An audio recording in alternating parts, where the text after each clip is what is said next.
దేవుని పరిశుద్ధ నామానికి మహిమ కలుగును గాక. హల్లెలూయా. సంతోషంగా ఉన్న వారందరూ ఇంకొకసారి చెప్దామండి హల్లెలూయా. దేవుని గ్రంథంలో ఉండి ఈ రోజు కొరకైన దేవుని మాట సామెతల గ్రంథం 8వ అధ్యాయము 34, 35, 36 వచనాలు చదువుకుందాం. Proverbs chapter 8 from versus 34 through 36.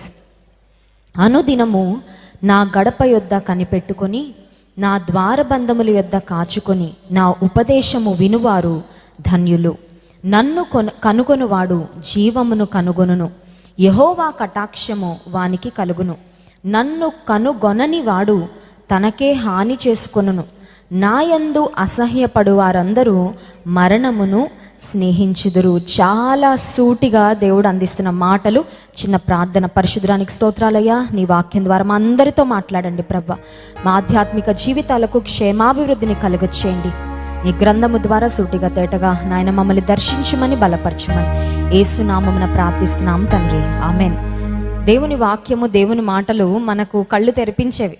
చూడండి, చాలామంది అజ్ఞానం అనే అంధకారంలో ఉండి విషయాలను గురించి సరైన అవగాహన లేక, సరైన క్లారిటీ లేక తప్పుడు నిర్ణయాలు తీసుకుంటూ జీవితంలో నష్టపోతూ ఉంటారు. అన్నీ నష్టపోయిన తర్వాత, పుణ్యకాలం అంతా గడిచిపోయిన తర్వాత అప్పుడు కూర్చొని ఆలోచిస్తూ ఉంటారు, అయ్యో ఈ జ్ఞానం ఏదో యంగ్ ఏజ్లో ఉండుంటే బాగుండేదే, యవ్వన కాలంలో దేవుని తెలుసుకొని ఉంటే ఎంత బాగుండేదో, దేవునికి దగ్గరగా ఇంకా అంతకు ముందు సంవత్సరాల్లో వచ్చింటే బాగుండేది, ఇప్పటికే చాలా నష్టపరుచుకున్నాను, ఇప్పటికే చాలా పోగొట్టుకున్నానని చాలామంది రిగ్రెట్ అవుతూ ఉంటారు. కానీ దేవుని గ్రంథము మన మనోనేత్రాలను వెలిగించేది, మన కళ్ళు తెరిపించేది. నిజంగా జీవితంలో మనం ఆశీర్వాదకరమైన మార్గంలో వెళ్ళాలంటే ఏం చేయాలో, ఆశీర్వాదాలు ఏం చేస్తే పోగొట్టుకుంటామో అవి చాలా స్పష్టంగా ఈ 3 వచనాల్లో మనం చూస్తున్నాం. ఇంకొకసారి చదువుకుందామండి. సామెతల గ్రంథం 8వ అధ్యాయము 34 వచనం. అనుదినము నా గడప యొద్ద కనిపెట్టుకొని, నా ద్వారబంధముల యొద్ద కాచుకొని, నా ఉపదేశము వినువారు ధన్యులు అనే మాట చూస్తున్నాం. దేవుని గడప యొద్ద కనిపెట్టుకొని, ఆయన ద్వారబంధముల యొద్ద కాచుకొనంట. చూడండి, ఏదైనా ఒక ఆఫీస్లో ప్యూన్ కానీ అటెండర్స్ కానీ ఉన్నారనుకోండి, వారు ఏ అధికారి దగ్గర అటెండెంట్గా ఉంటూ ఉంటారో చేతులు కట్టుకొని కాచుకొని ఉంటారు. అంటే వాళ్ళు ఏదన్నా మాట చెప్తారా, ఏదన్నా చేయమంటారా, ఏదన్నా డైరెక్షన్ ఇస్తారా. కొన్నిసార్లు కంటి చూపుతో గైడ్ లైన్స్ లేకపోతే డైరెక్షన్ ఇచ్చేస్తూ ఉంటారు, కొన్నిసార్లు నోరు తెరిచి చెప్తూ ఉంటారు, కొన్నిసార్లు అలా చేతులతో ఇలా అనగానే వాళ్ళకి అర్థమైపోతూ ఉంటుంది. సో దేవుని సన్నిధిలో కూడా మనం ఎలా కనిపెట్టాలి, ఎటువంటి ఆసక్తిని కనపరచాలంటే అనుదినము ఆయన గడప యొద్ద కనిపెట్టుకొని, ఆయన ద్వారబంధముల యొద్ద కాచుకొని ఉండాలంట. కొన్నిసార్లు మన జీవితం ఎలా ఉంటుందంటే, ఏసైకు లేక దేవుని సన్నిధికి వచ్చినప్పుడు మనకి ఏం కావాలో అన్నీ చెప్పేసుకోవడం, ఆమెను అనడం, వెళ్ళిపోవడం, అంతే.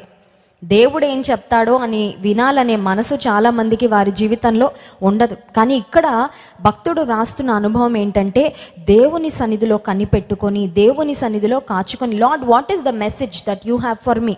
నా కోసం ఈ రోజు నువ్వేం మాట్లాడాలనుకుంటున్నావు. కొన్నిసార్లు మనం అనుకోవచ్చు, నేను ఆధ్యాత్మికంగా చాలా బాగున్నాను, నేను చాలా పర్ఫెక్ట్గా ఉన్నాను, నాలాంటి భక్తి పరులు ఇంకెవరూ లేరేమో, లేకపోతే మన బంధువులతోనో ఇరుగు పొరుగు వారితోనో పోల్చుకొని వారి ఆధ్యాత్మిక స్థితి కంటే నా ఆధ్యాత్మిక స్థితి బాగానే ఉంది కాబట్టి పర్వాలేదులే అని బహుశా మనం కాంప్రమైజ్ అయిపోతూ సంతృప్తి పడిపోతూ ఉన్నామేమో. దేవుని సన్నిధిలో ప్రతి దినము ఆయన గడప యొద్ద, ఆయన ద్వారబంధముల యొద్ద కాచుకొని, ఆయన ఉపదేశాన్ని వినేవారు ధన్యులంట. దేవునితో మాట్లాడడం ఎంత ప్రాముఖ్యమో, దేవుని మాటలు వినడం కూడా ఒక శ్రేష్టమైన ప్రాముఖ్యమైన అనుభవం విశ్వాస జీవితంలో. ఈ 100 దినాల ఉపవాస ప్రార్థనలో కూడా ప్రతిదినం మనం అదే చేస్తున్నాం. దేవుని గడప యొద్ద, ఆయన ద్వారబంధముల యొద్ద మనం కాచుకొని, ఇవాళ ఏం చెప్తావయ్యా, ఇవాళ ఏం మాట్లాడతావు ప్రభా, ఇవాళ ఏం నేర్చుకోవాలి నేను రేపటి కొరకు, లేకపోతే నా భవిష్యత్తు కొరకు ఒక ప్రణాళిక, నీకే ప్రణాళిక ఉందో, నీకే ఆలోచన ఉందో, నీకే ఉద్దేశం ఉందో నాకు తెలియచేయని అనుదినము ఆయన ద్వారము యొద్ద మనం కనిపెట్టుకొని ఉంటే మనకు ఉపదేశం దొరుకుతుంది. అంత మాత్రమే కాదు, మనము ధన్యులము. We are blessed, we will be blessed when we wait upon God to hear his words. దేవుని మాటలు వినడానికి ఆయన సన్నిధిలో మనం కాచుకొని కనిపెట్టుకొని ఉంటే మనము ఆశీర్వదించబడిన వారము. 35వ వచనం. నన్ను కనుగొను వాడు జీవమును కనుగొను. Whoever finds me finds life. జీవం అసలు ఎక్కడ దొరుకుతుందండి చెప్పండి. ఆహారం అంటే ఎక్కడో ఒక దగ్గర దొరుకుతుంది, మందులు ఎక్కడో ఒక దగ్గర దొరుకుతాయి, లేకపోతే ఈ లోక సంబంధంగా ఏమైనా వస్తువులు కొనుక్కోవాలనుకోండి ఎక్కడో ఒక దగ్గర దొరుకుతాయి. కానీ దేవుని సన్నిధిలో మనకి ఏం దొరుకుతుందంటే, దేవుని మనం కనుగొంటే, దేవుడు మనకు దొరికితే, దేవుని మనం వెతికితే, వెతుకువారందరికీ ఆయన దొరుకుతాడని దేవుని గ్రంథం సెలవిస్తుంది. So if you have a heart to seek God, దేవుని నిజంగా వెతకాలి, దేవుని నిజంగా తెలుసుకోవాలి అనే తృష్ణ, అనే తాపత్రయం నీ హృదయంలో ఉంటే దేవుడు ఖచ్చితంగా నీకు దొరుకుతాడు, దేవుడు ఖచ్చితంగా నీకు కనబడతాడు. ఆయన ఏదో హైడ్ అండ్ సీక్ ఆడేవాడో, లేకపోతే అదృశ్యం అయిపోయేవాడో, ఎవరో మహానుభావులకో మహామహులకో ప్రత్యక్షం అయ్యే దేవుడు కాదు. ఆయనను వెతికే వారందరికీ దొరుకుతాడంట.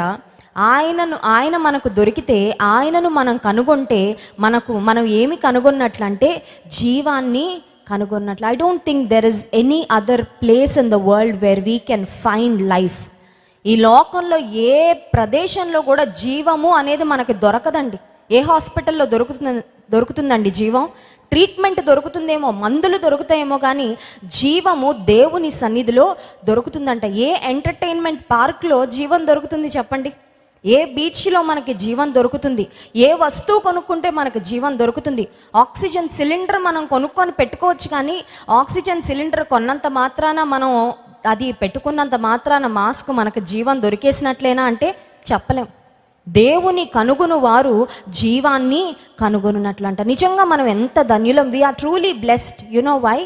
మన ఆధ్యాత్మిక అంధత్వాన్ని దేవుడు తీసేశాడు. ఇంకా చాలామంది ఈ లోకంలో దేవుని తెలుసుకోకుండానే ఏదో తమకు తోచిన భక్తి కార్యక్రమాలు చేస్తూ, మేము నిజంగా దేవుని సంతోషపరిచేస్తున్నాము, దేవుని ప్రసన్నం చేసేసుకున్నాము అనే ఒక భావనలో, ఒక మూఢత్వంలో బ్రతుకుతున్న వారు చాలామంది ఉన్నారు.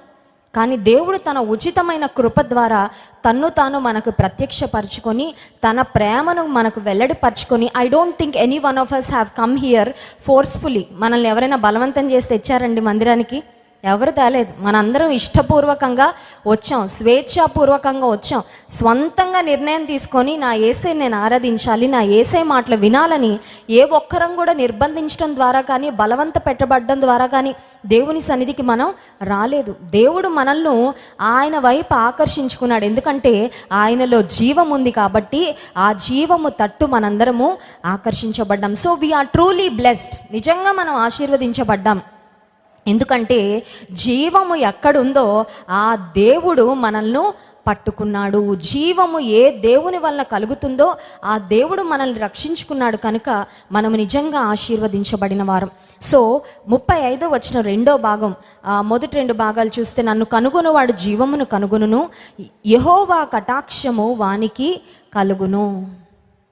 రైట్ థింగ్ వెతకడం చాలా ఇంపార్టెంట్ అండి. కొంతమంది వెతుకుతుంటారు, గంజాయి మొక్కలు ఎక్కడో దొరుకుతాయని వెతుకుతుంటారు.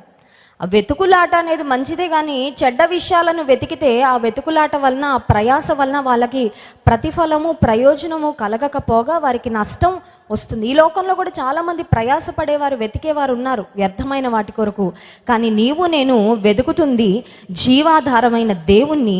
ఆయనను కనుగొనటం ద్వారా మనకి జీవం వచ్చింది. అంత మాత్రమే కాదు, దేవుని కటాక్షాన్ని కూడా మనము పొందుకున్నామంట. దేవుని కటాక్షం ఎన్ని కోట్ల రూపాయలు ఇస్తే మనకు వస్తుంది చెప్పండి?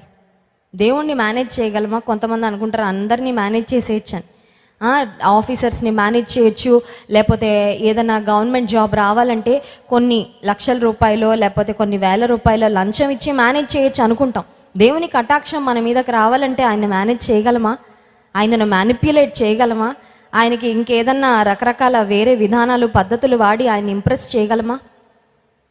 యథార్థంగా బ్రతకడం ద్వారానే ఆయన ఇంప్రెస్ అవుతాడు. మోసపూరితమైన విధానాల ద్వారా దేవుడు ఇంప్రెస్ అవ్వడు. సో దేవుని వెదకి ఎవరైతే దేవుని కనుగొంటారో వారు జీవాన్ని కనుగొన్నట్లు. అంత మాత్రమే కాదు, వారికి దేవుని కటాక్షము దొరుకుతుంది. ఆ తర్వాత 36వ మాట, ఇది కొంచెం కఠినంగా ఉంది, కానీ దీన్ని కూడా మనం జాగ్రత్తగా మనసున పెట్టాలి. కొన్నిసార్లు చూడండి, మనకు కేక్ మీద టాపింగ్ లాగా, కేక్ మీద క్రీమ్ లాగా బాగా స్వీట్గా, టేస్టీగా, యమ్మీగా తింటా ఉంటే హాయిగా ఉండేది మనకు నచ్చుతుంది. కొన్ని వాక్యాలు కొంచెం కఠినంగా, కొంచెం మసాలా లాగా, కొంచెం ఘాటుగా ఉంటే దాన్ని తీసి పక్కన పడేస్తారు కొంతమంది. రెడ్ చిల్లీయో గ్రీన్ చిల్లీ వచ్చిందనుకోండి, దాన్ని ఏం చేస్తాం, జాగ్రత్తగా తీసి పక్కన పెట్టేస్తాం, మళ్ళీ జాగ్రత్తగా తీసుకెళ్ళి ప్లేట్ సింక్లో పడేస్తాం. కొంతమంది కూడా అలాగే, దేవుడు నిన్ను ఆశీర్వదిస్తాడు, దేవుడు నువ్వు ఎలా బ్రతికినప్పటికీ నిన్ను అంగీకరిస్తాడంటే ఆ మాటలు బాగా నచ్చుతాయి, కానీ పాపం చేయొద్దంటే అమ్మో అది ఎక్కదు. ఇవి మాకు కాదులేండి, అవి ఇంకెవరికోలేండి, అవి మనం పట్టించుకోవాల్సిన అవసరం లేదు లేండి అని స్కిప్ అయిపోతూ ఉంటారు. దేవుని గ్రంథంలో ఉన్న హెచ్చరికలు ట్రాఫిక్ లైట్స్ లాంటివి. ట్రాఫిక్ లైట్ని స్కిప్ చేస్తే ఏమవుతుందండి? రెడ్ లైట్ వచ్చింది, స్కిప్ చేసేద్దాంలే, ఆఫ్టర్ ఆల్ ఏముంది, మిగతా అన్ని డైరెక్షన్స్ బాగానే ఫాలో అయిపోతున్నాను.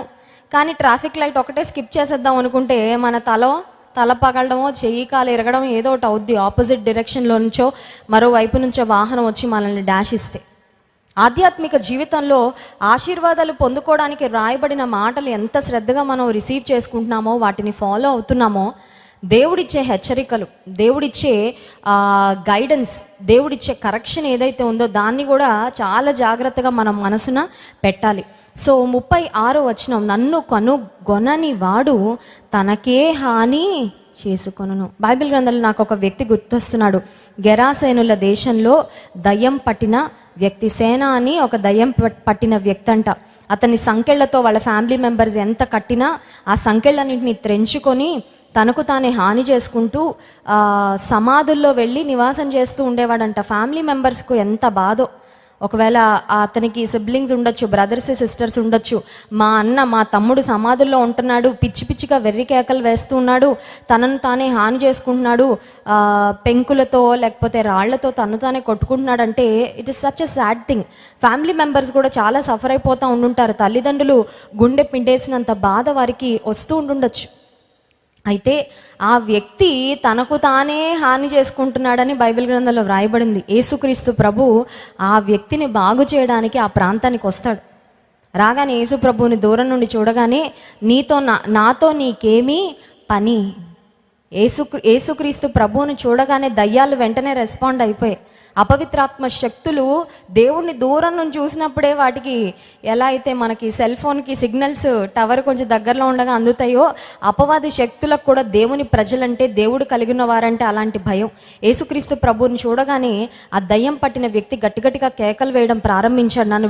నన్ను విడిచి వెళ్ళిపో, ఈ వ్యక్తిని నన్ను విడిచిపెట్టి వెళ్ళమని నువ్వు ఆజ్ఞాపించద్దు, నాతో నీకేం పని అని కేకలు వేసినప్పుడు యేసుక్రీస్తు ప్రభువు ఆ అపవిత్రాత్మను గద్దించినప్పుడు అది పందుల్లోనికి వెళ్తే ఈ వ్యక్తి చక్కగా స్వస్థచిత్తుడై ఒక సౌండ్ మైండ్, అప్పటి వరకు అతని మైండ్, అతని వర్డ్స్ అతని కంట్రోల్లో లేవు, కానీ కంప్లీట్గా మరి సెల్ఫ్ కంట్రోల్ కలిగి ఒక సౌండ్ మైండ్తో స్వస్థపడినట్లు దేవుని గ్రంథంలో చూస్తున్నాం. దేవుని కనుగొనని వారంట తమకు తామే హాని చేసుకొను. నాకు నేనే హాని చేసుకోవడం అంటే ఏంటండి? నన్ను నేను చాలా బాగా చూసుకుంటానండి కదండి. మన దేహం అంటే మనకి చాలా ఇష్టం కదండి. మన దేహం అంటే మనకి ఎంత ఇష్టమో. దీని మీద చిన్న ఘాట ఏదన్నా చిన్నది ఏమన్నా అయిందనుకోండి, ఇంకా తగ్గేదాకా, మొహం మీద ఏమన్నా అయితే ఇంకా లేడీస్ యొక్క బాధ మన వర్ణనాతీతం. అది తగ్గేదాకా తాపత్రయం అంతా దానికోసమే. ఎక్కడికి వెళ్ళినా, ఎవరితో మాట్లాడినా, అబ్బో ఈ మచ్చ చూసేస్తున్నారేమో, దీన్ని ఎలా తగ్గించుకోవాలని నా ప్రయాసాలు పడిపోతూ ఉంటాం. మనకు మన దేహాన్ని చాలా జాగ్రత్తగా మనం భద్రపరుచుకుంటాం. మన దేహానికి మనం యూజువల్గా ఏ హాని చేసుకోం. అఫ్కోర్స్ రకరకాల అడిక్షన్స్లో వ్యసనాలకు బానిసైన వారు తాగుడు ద్వారానో, లేకపోతే సిగరెట్ స్మోకింగ్ ద్వారా, డ్రగ్స్ ద్వారా, లేకపోతే భయంకరమైన సెక్షువల్ అడిక్షన్ ద్వారా వారి శరీరానికి వారే హాని కలుగజేసుకుంటూ ఉంటారు. మందిరానికి వచ్చే వాళ్ళం యూజువల్గా అటువంటి బంధకాలు ఉండవు. ఒకవేళ ఉన్నా దేవుని మందిరానికి వచ్చాక మనం విడుదల పొందిన వారం. కానీ తమకు తామే హాని చేసుకొనుట అంటే అర్థం ఏంటంటే, ఒకవేళ మందిరానికి వస్తున్నా ఫిజికల్గా మన దేహాన్ని చాలా జాగ్రత్తగా మనం భద్రపరుచుకుంటున్నా, if you are staying away from God, then you are hurting your spiritual life. నీ ఆధ్యాత్మిక జీవితానికి నువ్వు నష్టము కలుగచేసుకుంటున్న వ్యక్తివి. 3వ యోహాను పత్రిక 2వ అధ్యాయంలో మనం చూసినట్లయితే, ప్రియుడా నీ ఆత్మ వర్ధిల్లుచున్న ప్రకారము నీవు అన్ని విషయములలో వర్ధిల్లుచు సౌఖ్యముగా ఉండవలనని కోరుచున్నానని ఆ మాట మనం చూస్తాం. శరీరము వర్ధిల్లాలి, మంచి ఆరోగ్యం మనకు ఉండాలి ఫిజికల్గా మన బాడీకి. అట్ ద సేమ్ టైం మానసికంగా, ఆత్మీయంగా కూడా మనందరం ఆరోగ్యంగా ఉండాలి అని దేవుని ఆశ. సో ఎవరైతే దేవుని కనుగొనరో వారు తమకు తామే హాని చేసుకొంచున్నారు. ఆ తర్వాత మాట చూడండి, నాయందు అసహ్యపడు వారందరూ మరణమును స్నేహించుదురు. అమ్మో, ఇది అండర్లైన్ చేసుకోవాలి. నేనైతే నా బైబిల్లో అండర్లైన్ చేసుకున్నా. దేవుని చూచి అసహించేవారంట ఈ లోక స్నేహము దేవునితో వైరమని మీరు ఎరుగరా అని వ్రాయబడింది. ఇక్కడ ఆపోజిట్ రాయబడింది. అదేంటంటే, దేవుణ్ణి అసహించుకునేవారు లోకంతో స్నేహం చేస్తారు. లోకంతో స్నేహించేవారు మరణంతో స్నేహం చేస్తే ఎలా ఉంటుంది? ఎవరైనా చచ్చిపోయిన శవంతో ఉంటారా? చచ్చిపోయిన శవంతో ఒకవేళ ఎంత మన ఫ్యామిలీ మెంబర్స్ అయినా వాళ్ళకి ఫేర్వెల్ ఇచ్చే వరకు మనం ఉండగలం తప్ప సమాధుల్లోకి వెళ్ళి వాళ్ళ మృతదేహం ప్రక్కన పడుకోవడం అనేది మనకి మన వారి మీద ఎంత ప్రేమ ఉన్నా అది మనం చేయలేం. మరణము అనేది భయానకమైనది. మరణం అనేది భయంకరమైనది. ఒక్కసారి ఒక వ్యక్తి మరణించాడు అని అనగానే ఇంకా తర్వాత మళ్ళీ బ్రతికే అవకాశం కూడా లేదు. కానీ దేవుని ఎవరైతే అసహ్యపడతారో వారు మరణాన్ని స్నేహిస్తున్నారంటే ఈ రాత్రికాల సమయంలో మనల్ని మనం ఒక ప్రశ్న వేసుకోవాలి. అదేంటంటే, దేవుని కనుగొని నేను జీవాన్ని పొందుకుంటున్నానా, లేక దేవునికి దూరంగా బ్రతికి దేవుని అసహించుకొని మరణాన్ని స్నేహిస్తున్నానా? ఒకవేళ నీవు జీవాన్ని కనుగొని దేవుని జీవంతో నింపబడినట్లయితే దేవునికి స్తోత్రం. But what about your other family members who are not saved? నీ కుటుంబస్తులు, నీ బంధువులు ఇంకా రక్షణ పొందని వారు ఉన్నారు. కొంతమంది దేవుని అసహ్యపడుతూ ఉన్నారు. వారి పట్ల నీవు భారాన్ని కలిగి ఉన్నావా? వారి కొరకు నీవు అనుదినము ప్రార్థన చేస్తున్నావా? అవకాశం వచ్చినప్పుడు వారికి దేవుని మాటలు చెప్పడానికి నీవంతు ప్రయత్నం నువ్వు చేస్తున్నావా? దేవునికి దూరంగా బ్రతకడం ఒక భయంకరమైన జీవితం. దేవునికి దూరంగా బ్రతికితే మనకు మనమే హాని కలుగ చేసుకుంటామంట. అమెరికా దేశంలో ఒక యవనస్తుని గురించి ఈ మధ్యకాలంలో వార్తల్లో మారుమ్రోగిపోతూ ఉంది.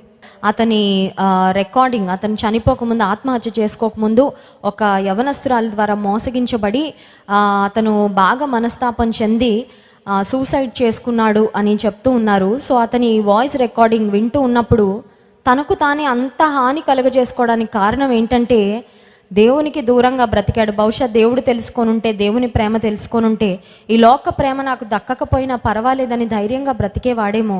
కానీ తన జీవితంలో ఒక తీరని లోటు, తీరని నష్టం, కుటుంబీకులకు ఒక తీరని బాధను మిగిల్చి తిరిగి రాని లోకాలకు వెళ్ళిపోయాడు. కారణం ఏంటంటే, తనకు తానే హాని కలుగ చేసుకున్నాడు. ఒక్కొక్కసారి అపవాది మనలో ప్రేరేపిస్తూ ఉంటుంది. ఏమనంటే, నీకు నువ్వే హాని కలుగ చేసుకో, హర్ట్ యువర్ సెల్ఫ్. నీకు నువ్వే హాని కలుగ చేసుకోలేదు. దేవుణ్ణి ప్రేమిస్తే, దేవుని కనుగొనే వారంగా ఉంటే ప్రతి దినము ఆయన జీవంతో నింపబడి ఆయన కొరకు బ్రతకాలనే తీర్మానంతో మనం ముందుకు వెళ్తాము. కానీ దేవునికి దూరంగా బ్రతికితే, ఒకవేళ దేవునికి నీకు మధ్యలో ఆ డిస్టెన్స్ ఎంత దూరం ఉందో నాకు తెలియదు. కొన్నిసార్లు 200 మీటర్స్ ఉంటుంది, కొన్నిసార్లు 1 కిలోమీటర్ ఉంటుంది. కొంతమంది 10 కిలోమీటర్ల దూరం వెళ్ళిపోయారు. అది 10 కిలోమీటర్ల దూరం అని మీకు ఎలా తెలుస్తుందంటే, మందిరానికి వచ్చి కూర్చుంటారు కానీ కనెక్ట్ అవ్వరు. ఇక్కడ ప్రసంగం చెప్తానే ఉంటారు దైవజనులు, వీళ్ళకు బుర్రలోకి ఒక్క మాట ఎక్కదు. కొంతమంది చూడండి, యవనస్తులు చర్చిలోకి వస్తారు కానీ సెల్ ఫోన్ నొక్కుంటూ కూర్చుంటారు. ఎవరికో మెసేజ్లు పెడతా ఉంటారు, లేకపోతే ఇంకేదో చూస్తూ ఉంటారు. అమ్మనో నాన్నో ఇంప్రెస్ చేయడానికి వాళ్ళ బాధ భరించలేక మందిరానికి వస్తారు. అలా వచ్చి నువ్వు దేవునితో కనెక్ట్ అవ్వకపోతే ఏం ఉపయోగం తమ్ముడు? దేవుని సన్నిధికి వచ్చి ఆయన నువ్వు కనుగొంటే నీవు జీవాన్ని పొందుకుంటాం. దేవుని జీవముతో నింపబడి ఆయన ద్వారా ధన్యులంగా మనం పిలువబడ్డానికి, ఆయన కటాక్షం మనం పొందుకోవడానికి పరిశుద్ధాత్మ దేవుడు మనకు సహాయం దయచేయనుగాక. ఆమేన్.